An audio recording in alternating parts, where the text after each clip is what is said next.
started listening to science podcasts, and one of them actually mentioned how scientists are trying to bring things back using genetics. And it even specifically mentioned, as you can see here, an animal called the thylacine, which I based my project on. It explained how it used to hunt the Tasmanian devil, and it was kind of like a tiger. And that started my project because I also knew about the Tasmanian devil's endangered situation. Right now it's going extinct from a form of contagious cancer called the devil facial tumor disease.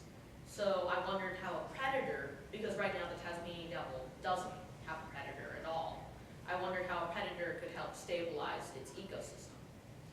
And I still needed a way to test this.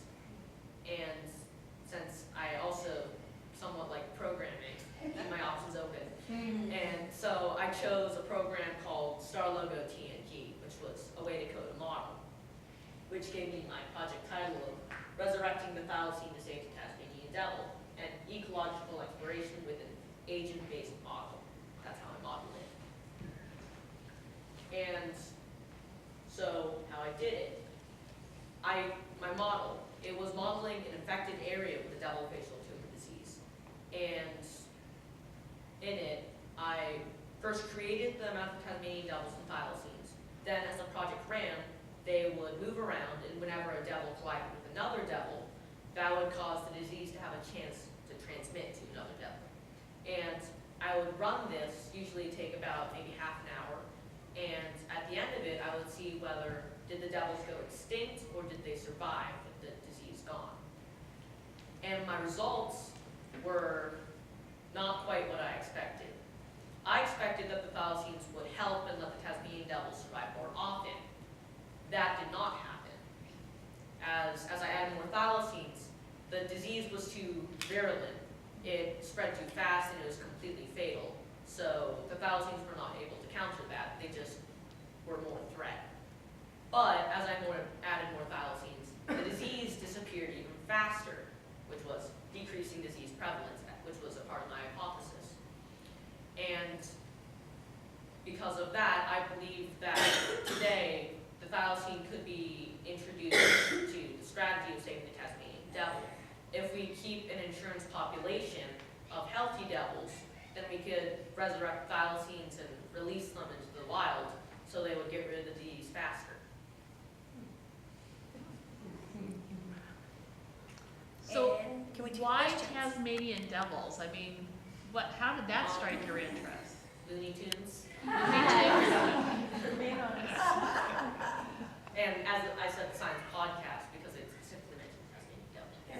So I'm curious, is there I'm trying to think of one too, so this isn't a trick question, but is there another real world scenario where you're basing this idea on? Meaning, there's another scenario out there where there's an endangered species that's suffering from some kind of either genetic or, in this case, medical condition that's lethal, where a predator has helped to bring down the prevalence of that condition?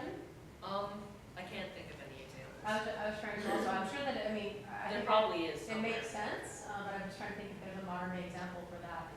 Maybe our heads together. Yes. When did the thylacine go extinct, or why?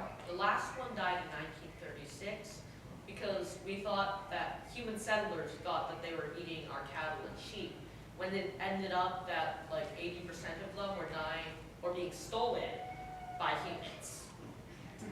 They were responsible for about 10% of those. So, yeah. So they were hunted to extinction. Yes. Where would you like to take this beyond, since you're talking about bringing back an extinct animal, and assuming that the more you have, the less chance you have of the disease progressing through its preys, through the prey itself. Thinking of any kind of animal, how would you apply this theory to bringing back extinct animals? What would be the next step in order to do that? Well, the next step in this study, because at some points I had to arbitrate. The thylacine is dead. I didn't have enough data in some places. Like, I don't know what are the chances for it to eat an infected devil over a healthy devil. If we brought back the thylacine, then we would have to run more tests and see how often it would hunt and My question is similar. I was wondering, did you have information to base the idea on that if you were to release all these thylacines, there would be a reason why they would queue into a sick devil? Are they slower when they're diseased? Are they, in other cases, basically they're more vulnerable to a predator? Because the thylacine, how it hunted, it didn't just chase it down. It would continually follow something until its stamina gave way and the thylacine could eat it. So, and the disease happens to kill through starvation. It causes tumors on the mouth and they can't eat. A starving devil would have less stamina than a healthy devil, meaning that the thylacine would have a greater chance of eating it and being So successful. that was a fine assumption in your model. Yeah. So how did you get involved with modeling? And is that particular software something that you could continue to use if you wanted to tweak some of these parameters? Yes, I would continue using the software. And what got me interested in modeling is because my dad is a software engineer. So, yeah. Very cool. I work in horticulture, so I can see this kind of model working too for predator wasps or something like that. For example, like the Erythrina gall wasp, they released a predator wasp to control the Erythrina gall wasp that was killing the erythrinas, the coral trees. And so you could, do some kind of model to see how many you need in order to have an effect on the Tasmanian devil. yeah, or I mean, in this case, to solve the problem of the. This model could be used for that too. For other type of, yeah. Yeah, this can be adapted to almost fit any kind of predator, prey, any sort of animal, plant situation. We talked to Patrick about that, or me about that, when we visited his booth, right, about biological control. Yeah. And we had some interesting ideas about that. If you were able to bring back the thylacine, how would you control it from becoming overpopulated? Does it have natural predators other than man?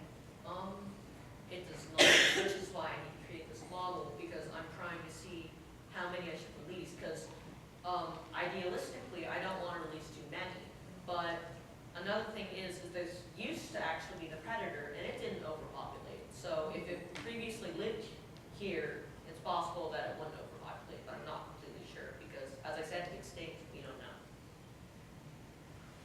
What position do you play in soccer? Not really.